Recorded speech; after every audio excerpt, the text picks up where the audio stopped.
साथियों नमस्कार। दूरदर्शन के बहुत ही प्रसिद्ध और चर्चित कार्यक्रम हमर पहुना में आप सभी का हार्दिक स्वागत है। साथियों, हमर पहुना कार्यक्रम के अंतर्गत हम बहुत सी विभूतियों से आपका परिचय कराते रहते हैं, उनके विचारों से आपको रूबरू कराते रहते हैं। साथियों, जैसा कि आप सभी जानते हैं कि हमारा भारत देश एक लोकतांत्रिक देश है और भारत के 4 प्रमुख आधार स्तंभों में से चौथा आधार स्तंभ पत्रकारिता को माना जाता है। पत्रकारिता एक ऐसा क्षेत्र है जो समाज की हर अच्छी बुरी कार्यों को लोगों के सामने लाता है, उन्हें जागरूक करने का काम करता है। आज छत्तीसगढ़ में कुशाभाऊ ठाकरे पत्रकारिता एवं जनसंचार विश्वविद्यालय के कुलपति प्रोफेसर बलदेव भाई शर्मा जी को हमने आमंत्रित किया है आपसे परिचित कराने के लिए, आपसे रूबरू कराने के लिए। सर, आपका बहुत बहुत स्वागत है स्टूडियो में। दर्शकों, मैं आपको बता दूं कि प्रोफेसर बलदेव भाई शर्मा जी बहुत ही ख्याति प्राप्त पत्रकारिता जगत की हस्ती हैं। पिछले 4 दशकों से आप पत्रकारिता के क्षेत्र में अपना अहम योगदान दे रहे हैं और भारत के बहुत से प्रतिष्ठित समाचार संस्थानों में, मीडिया संस्थानों में आपने महत्वपूर्ण पदों पर अपनी सेवाएं दी हैं। National book trust of India के आप कई वर्षों तक चेयरमैन रहे हैं और पत्रकारिता के क्षेत्र में कार्य करते हुए आपने बहुत से लोगों को प्रेरित करने का भी काम किया है, बहुत से लोगों को जागरूक करने का काम किया है। साथियों, जनसंचार में रोजगार की संभावनाएं, इस विषय पर हम आज बात करेंगे, लेकिन उसके पहले मैं प्रोफेसर बलदेव भाई शर्मा जी के बारे में कुछ आपको और बता दूं कि बहुत से सम्मानों को आपने ग्रहण किया है, बहुत से सम्मान आपको पाकर सम्मानित हुए हैं। भारत के राष्ट्रपति महोदय द्वारा आपको राष्ट्रीय पुरस्कार से गणेश शंकर विद्यार्थी सम्मान से सम्मानित किया गया है। इसके अलावा मध्य प्रदेश सरकार, उत्तर प्रदेश सरकार के द्वारा आपको राष्ट्रीय सम्मान प्राप्त हो चुका है। लाइफ टाइम अचीवमेंट पुरस्कार भी आपको पत्रकारिता के क्षेत्र में प्राप्त हो चुका है। आप उत्तर प्रदेश के मथुरा जिले से ताल्लुक़ रखते हैं और वर्तमान में छत्तीसगढ़ में अपनी सेवाएं दे रहे हैं। सर, एक बार फिर से आपका बहुत बहुत स्वागत है। सर, हमारा जैसा कि विषय है जनसंचार में रोजगार की संभावनाएं, तो संभावनाओं के बारे में आप हमें कुछ बताइए जनसंचार के क्षेत्र में। ये बहुत अच्छा विषय है और मीडिया से जुड़े हुए विद्यार्थियों को, शिक्षकों को, पत्रकारों को इस सब के बारे में अधिकाधिक जानकारी रहनी चाहिए ताकि उनके क्षेत्र में उनको जो अवसर मिल रहे हैं उनका वो लाभ उठा सकें और उनके अनुरूप अपने को योग्य बना सकें। पिछले अनेक वर्षों में मीडिया क्षेत्र में रोजगार की संभावनाएं बहुत बढ़ी हैं और एक तो मीडिया का जो स्वरूप है वो बहुत विस्तृत हो गया है। पहले समाचार पत्र केवल पत्रकारिता कहलाता था, फिर मीडिया, फिर मल्टीमीडिया, फिर इलेक्ट्रोमीडिया, फिर सोशल मीडिया और पॉडकास्ट और यूट्यूब, इतना सारा विस्तृत क्षेत्र हो गया है। फिर सरकारी संस्थानों में भी बहुत सारी नियुक्तियां होती हैं, जनसंपर्क विभाग है, सरकारी दूसरे मंत्रालयों में मीडिया सलाहकार के रूप में बहुत सारे लोगों की आवश्यकता पड़ती है और इसी तरह जो बहुराष्ट्रीय कंपनियां हैं या भारत के ही बड़े औद्योगिक संस्थान हैं, वहाँ मीडिया प्रकोष्ठ बने हुए हैं, उनको भी वहाँ लोग चाहिए अपने जनसंपर्क को बढ़ाने के लिए, अपनी पब्लिसिटी बढ़ाने के लिए। तो बहुत व्यापक क्षेत्र है, अवसर बहुत हैं, लेकिन ज़रूरत इस बात की है कि मीडिया शिक्षा प्राप्त करने के बाद हम केवल पढ़ाई लिखाई तक सीमित न रहें, हम अपने स्किल को भी बढ़ाएं और गंभीरतापूर्वक हम पढ़ाई पूरी करें। केवल डिग्री ले ली और हम उससे अवसर पा जाएंगे, ये अब कम से कम संभव नहीं है। ये कौशल का दौर है, स्किल का दौर है और केंद्र सरकार तो स्किल डेवलपमेंट के लिए बहुत काम कर रही है, राज्य सरकारें भी उसके लिए काम कर रही हैं। तो हमें पढ़ाई लिखाई को अच्छे प्रकार से गंभीरतापूर्वक करने के साथ अपने स्किल को डेवलप करना चाहिए और अपने काम के प्रति कमिटमेंट बहुत जरूरी है। अब रिजल्ट ओरिएंटेड काम चाहिए, केवल हम पढ़ लिख गए और हमें एक मौका मिल गया इससे काम नहीं चलता। अवसर बहुत हैं, उसके लिए हमको अपने आप को योग्य बनाना पड़ेगा और समर्पित भाव से काम करना पड़ेगा। बिल्कुल, और लगातार अपने आप को तराशते रहने का भी काम अपडेट करना पड़ेगा। मीडिया का काम तो अपग्रेडेशन का है। जी। रोज देश दुनिया में क्या क्या हो रहा है, चाहे वो आर्थिक क्षेत्र हो, चाहे वैज्ञानिक क्षेत्र हो, चाहे खेल का क्षेत्र हो, हर क्षेत्र में मीडिया के व्यक्ति को वो ये नहीं कह सकता कि फिल्मों में मेरी रुचि नहीं है, आपको पैदा करनी पड़ेगी। तो इसलिए हर समाज के हर क्षेत्र में अपने को अपडेट करना और वेल स्किल्ड बनाना, बिल्कुल, तभी आप कुछ जीवन में हासिल कर पाएंगे। बिल्कुल, और जीवन की इस जो दौड़ है, विकास की दौड़ है, व्यक्तित्व विकास की जो दौड़ है, उसमें आप सुचारू रूप से अपने आप को आप आगे बढ़ाते चले जाएंगे इन सभी कारणों से। ये बहुत आवश्यक है। जी जी जी सर, पारंपरिक मीडिया और डिजिटल मीडिया, इन दोनों में रोजगार के अवसरों में कितना अंतर आप देखते हैं? देखिए, डिजिटल मीडिया का फलक थोड़ा बड़ा है जी, इसलिए वहाँ अवसर ज़्यादा हैं, लेकिन पारंपरिक मीडिया, विशेषकर जो प्रिंट मीडिया है, अखबार जगत है, या पारंपरिक मीडिया में आप जो सरकारी प्रसारक सेवाएं हैं, दूरदर्शन है, आकाशवाणी है, तो अवसर यहाँ भी बहुत हैं। लेकिन डिजिटल मीडिया का क्योंकि फलक बहुत बड़ा है और इसलिए वहाँ अवसर ज़्यादा हैं। पर इस गलतफहमी में नहीं रहना चाहिए कि डिजिटल मीडिया में ही हम काम करेंगे। आपको डिजिटल मीडिया में भी वही योग्यता, वही स्किल अपने अंदर पैदा करके रखना पड़ेगा और वही जो पारंपरिक मीडिया जिसे आप कह रही हैं उसमें भी उसकी आवश्यकता पड़ेगी। जी सर, आप बात कर रहे थे समाचार पत्रों की, अखबारों की, डिजिटल मीडिया के संदर्भ में, तो क्या डिजिटल मीडिया में आने के लिए, उसमें कुछ अच्छा कंटेंट तैयार करने के लिए समाचार पत्रों में काम करना ज़रूरी है या प्रिंट मीडिया का अनुभव होना ज़रूरी है? देखिए, मेरा जो मानना है, 4 दशक से ज़्यादा मैंने पत्रकारिता की और अधिकांश समय समाचार पत्रों में ही रहा, लेकिन समाचार पत्रों का स्वरूप अब बहुत बदल गया है। वहाँ बिना तकनीकी ज्ञान के, बिना डिजिटल ज्ञान के आप आज समाचार पत्र में काम नहीं कर सकते। बिल्कुल। तो समाचार पत्र में काम करने से जो समझ है वो बहुत परिपक्व होती है, क्योंकि समाचार पत्र का जो काम है वो स्थायी है। समाचार पत्र में जो लिख दिया आपने वो तो रखा ही रहता है, आप चाहे जब उठा के देख लो। और डिजिटल मीडिया में आपने जो बताया थोड़ी देर बाद वो मिट जाता है, फिर दूसरी, फिर तीसरी, लेकिन अखबार तो बना रहता है। इसलिए वहाँ काम में गंभीरता ज़्यादा है, वहाँ परिपक्वता ज़्यादा है, वहाँ समझदारी ज़्यादा है। तो जो लोग प्रिंट मीडिया में काम कर लेते हैं उनका स्किल अपेक्षाकृत ज़्यादा अच्छा हो जाता है, ज़्यादा बेहतर हो जाता है जो सीधे डिजिटल मीडिया में आते हैं।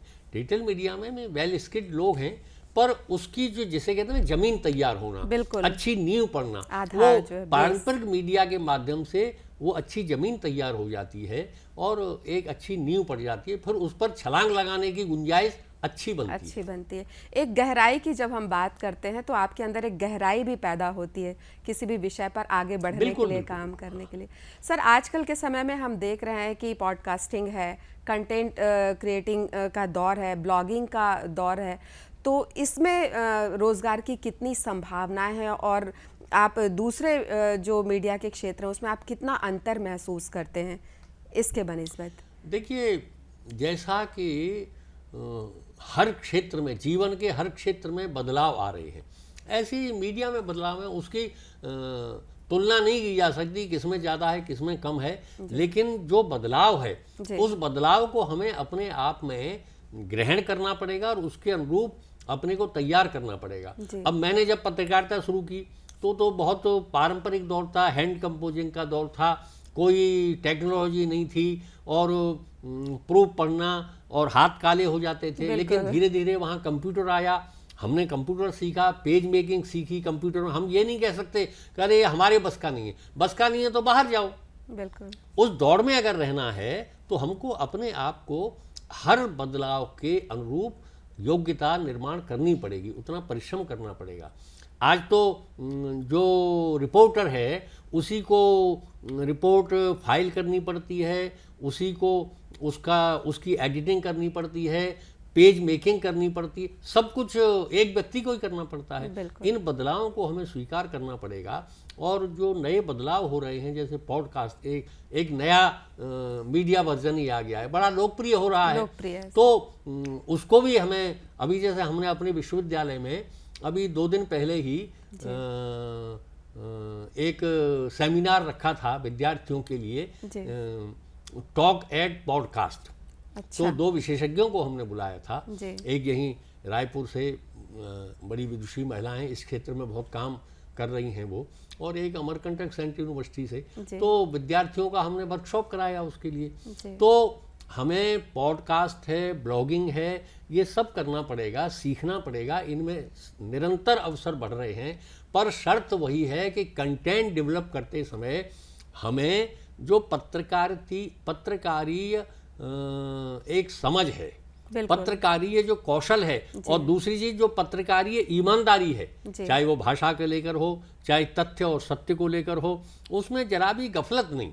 गफलत करेंगे तो आपकी विश्वसनीयता नहीं बनेगी। आप देखिए, मैं ऐसे कई लोगों को जानता हूं जो बिल्कुल रेगुलर जॉब में नहीं है, लेकिन ब्लॉगिंग करते हैं, यूट्यूबर हैं, पर उन्होंने अपनी ऐसी विश्वसनीयता बना ली है कि आज बड़े बड़े संस्थानों में काम करने वाले लोगों से ज़्यादा पैसा वो कमा रहे हैं। लेकिन आपको विश्वसनीयता बनानी पड़ेगी, कंटेंट के प्रति ईमानदारी रखनी पड़ेगी, अच्छी भाषा, अच्छा कंटेंट माने जिसके कारण समाज को, किसी वर्ग को, किसी व्यक्ति को अपमान न झेलना पड़े और समाज में उसकी छवि न खराब हो। ये सब आपको ईमानदारी बरतनी पड़ेगी, और 2 वर्गों में आपस में विद्वेष न पैदा हो। हम कुछ भी लिखें, हमारे हाथ में एक मीडिया प्लेटफॉर्म आ गया, हम कुछ भी लिख रहे हैं, ये नहीं, गैर जिम्मेदारी नहीं, पूरी जिम्मेदारी के साथ। देखिए, मीडिया दुधारी तलवार है, इसमें अगर जिम्मेदारी नहीं रखेंगे तो फिर कहाँ चल जाएगी वो कुछ भरोसा नहीं है। इसलिए एक जिम्मेदारी होना पत्रकार के अंदर बहुत ज़रूरी है कि हम जो कुछ कर रहे हैं समाज पर, देश पर, उसका विपरीत असर न पड़े, वो नुकसानदेह साबित न हो। जैसा आपने बहुत अच्छा शब्द प्रयोग किया था, लोक जागरण। तो लोक जागरण और लोक कल्याण, ये पत्रकारिता की, विशेषकर भारत की पत्रकारिता के मूल तत्व हैं, लोक जागरण और लोक कल्याण। इससे अलग होकर हम पत्रकारिता करेंगे, यूरोपीय पत्रकारिता में ये दृष्टि नहीं है। यूरोपीय पत्रकारिता बस खबरें हैं और पेपरेजी तक जाती है, दूसरों का छिद्रान्वेषण, किसी के बारे में कुछ भी कहो और मजा लो। भारतीय पत्रकारिता ये नहीं सिखाती। भारत में जिन लोगों ने अपना जीवन और तप लगाकर पत्रकारिता खड़ी की, हमारे छत्तीसगढ़ में स्वराज प्रसाद द्विवेदी हुए, पंडित माधवराव सप्रे हुए, कैसे कैसे तपस्वी लोग हुए, उन्होंने पत्रकारिता के जो मूल्य स्थापित किए। भारतीय पत्रकारिता उस पर टिकी हुई है। भारतीय पत्रकारिता यूरोपियन पैटर्न की पत्रकारिता नहीं है कि कुत्ते ने आदमी को काटा तो खबर नहीं है, आदमी ने कुत्ते को काट दिया तो खबर है। तो मनुष्य की पतनशीलता दिखाने वाली नहीं है भारत की पत्रकारिता, मनुष्य के उन्नत जीवन को दिखाने वाली है भारतीय पत्रकारिता। तो ये सब हमें समझ पैदा करनी पड़ेगी, अनुभव और वरिष्ठ लोगों के साथ बैठकर वो सब हमें सीखना पड़ेगा। केवल पढ़ाई से ये सब आने वाला नहीं है। तो डिजिटल मीडिया हो या पारंपरिक मीडिया हो, दोनों में बहुत ज़्यादा अंतर नहीं है। जो मूल दृष्टि है वो एक ही है, लेकिन जो नए नए बदलाव आ रहे हैं, नए नए प्लेटफॉर्म खड़े हो रहे हैं, वो हमारे विकास के लिए हैं, पर हमें उसके लिए अपने आप को उसी के अनुरूप खड़ा करना पड़ेगा। बिल्कुल सही कहा सर आपने, और ये चर्चा हम आगे भी जारी रखेंगे। लेते हैं एक छोटा सा विराम। लोक सेवा प्रसारक दूरदर्शन ने OTT प्लेटफॉर्म पर कदम रखते हुए वेब्स की शुरुआत की है। ये डिजिटल मीडिया OTT दर्शकों को संपूर्ण इंफोटेनमेंट का सिस्टम देता है। अगर आपको भी चाहिए फ्री में शानदार कंटेंट, तो आज ही आप प्ले स्टोर से ऐप डाउनलोड कीजिए। तो आज ही QR कोड स्कैन करके डाउनलोड करें वेब्स ऐप।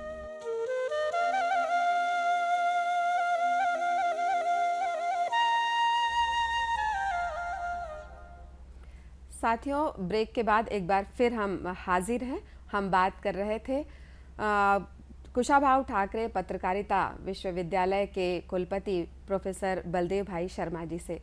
सर अगला सवाल, पिछले जितने सवाल हुए हैं उसका बहुत ही गहराई से और मुझे लगता है कि बहुत ही प्रभावशाली तरीके से आपने जानकारी दी सर, और हमारे दर्शक जो इस कार्यक्रम को देख रहे हैं मुझे लगता है कि निश्चित तौर पर आपकी बातों का उन पर असर होगा और वो अपने जीवन को आगे बढ़ाने में और उज्जवल भविष्य के लिए ज़रूर कुछ कदम वो उठाएंगे आवश्यक रूप से। हमारा अगला सवाल है सर कि मीडिया स्टार्टअप और फ्रीलांस पत्रकारिता के क्षेत्र में आगे बढ़ाने के लिए विद्यार्थियों को आपका विश्वविद्यालय किस तरह से कार्य कर रहा है? देखिए, हम विश्वविद्यालय में जो निर्धारित पाठ्यक्रम हैं, चाहे इलेक्ट्रॉनिक मीडिया में हो, चाहे जनसंपर्क और विज्ञापन विभाग में हो, चाहे पत्रकारिता विभाग में हो, चाहे समाज कार्य विभाग में हो, ये जो निर्धारित पाठ्यक्रम है उसकी तो हम पढ़ाई कराते ही हैं, लेकिन हमारे विद्यार्थियों को व्यावसायिक दृष्टि से प्रैक्टिकल अनुभव हो, इसके लिए हम लगातार प्रयास करते हैं। उनके लिए वर्कशॉप रखते हैं, उसके लिए डिसर्टेशन के प्रोजेक्ट उनको देते हैं, ग्रामीण क्षेत्रों में काम करने का उनको अवसर देते हैं। हमने अपने विश्वविद्यालय में करीब 8 गांव गोद ले रखे हैं। उन गांवों के विकास के लिए, उनकी चिकित्सा जागरूकता के लिए, वहाँ दूसरे जो सामाजिक दायित्व हैं वो सबके लिए हम बीमारियों के प्रति जागरूकता के लिए, जच्चा बच्चा के स्वास्थ्य संरक्षण के लिए, ऐसे बहुत सारे काम युवाओं के लिए और जो ग्रामीण क्षेत्र की महिलाएं हैं उनको साथ लेकर करते हैं। तो हम अपने विद्यार्थियों को वहाँ भी ले जाते हैं, ताकि देखिए, पत्रकारिता कोई बौद्धिक उद्यम नहीं है कि लिखने पढ़ने का काम, ऐसा हमारा कोई लेना देना नहीं है। मेरा मानना है कि मीडिया नैतिक उद्यम है। समाज से कटकर आप मीडिया पर्सन नहीं बन सकते। सामाजिक सरोकारों को, राष्ट्रीय सरोकारों को, मानवता के हित को हमें अपने दृष्टि में प्राथमिकता देनी पड़ेगी, और इसलिए हम समाज से जुड़ें, समाज के दुख दर्द को जानें, उनकी कठिनाइयों को समझें, उनके लिए क्या बेहतर है, क्या नुकसानदेह है, ये सब हमें समझ में आए। तो हम अपने विद्यार्थियों को ये सब जानकारी देने का प्रयास करते हैं। विशेषज्ञों को हम बाहर से बुलाते हैं, उनके लेक्चर कराते हैं, फिर विद्यार्थियों से प्रश्नोत्तर कराते हैं। तो इस तरह की एक प्रैक्टिकल, जैसे हमने अपने यहाँ इलेक्ट्रॉनिक मीडिया और जैसे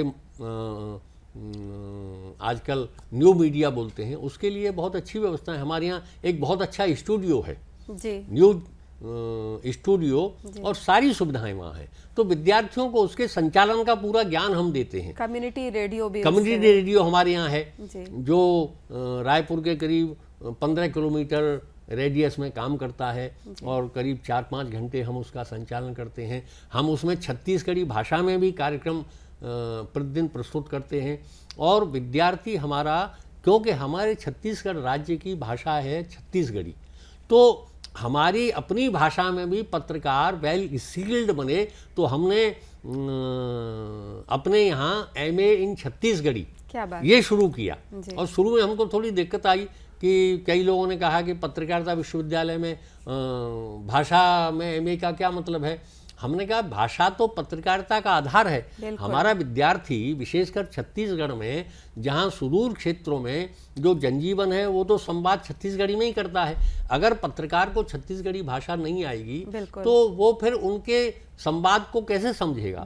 और शुरू में हमको दिक्कत आई, विद्यार्थी बहुत कम थे, लेकिन इस बार हमारे यहाँ 25 विद्यार्थी छत्तीसगढ़ी में हैं। एक बैच हमारा निकल गया। तो विद्यार्थी हमारे डिजिटल मीडिया के लिए, पारंपरिक मीडिया के लिए जो पढ़ाई है, कोर्स है, पाठ्यक्रम है, उसके अलावा भी उसमें गुणवत्ता निर्माण हो, वो व्यवहारिक चीज़ें सीखे, उसका व्यवहारिक कौशल बढ़े, इसके लिए हम लगातार प्रयास करते हैं। बिल्कुल सर, छत्तीसगढ़ी भाषा को MA के पाठ्यक्रम में शामिल करना, मुझे ऐसा लगता है कि जब तक आप स्थानीय बोली और भाषा से नहीं जुड़ते हैं तब तक आप स्थानीय समुदाय की भावनाओं को आप नहीं समझ सकते, संवेदनात्मक तरीके से आप उनसे नहीं जुड़ सकते। तो यह आपका बहुत ही बढ़िया प्रयास है सर। इसी दिशा में हमारा एक अगला सवाल होगा, विश्वविद्यालय के विद्यार्थियों के प्लेसमेंट के लिए आपके विश्वविद्यालय में किस तरह के कार्यक्रम संचालित किए जा रहे हैं? ये बहुत महत्वपूर्ण सवाल है और आज की चर्चा तो मुख्य रूप से इसी पर आधारित है। हमारे यहाँ मैं पिछले वर्षों से लगातार देख रहा हूँ कि लगभग 100% प्लेसमेंट हमारे यहाँ होता है।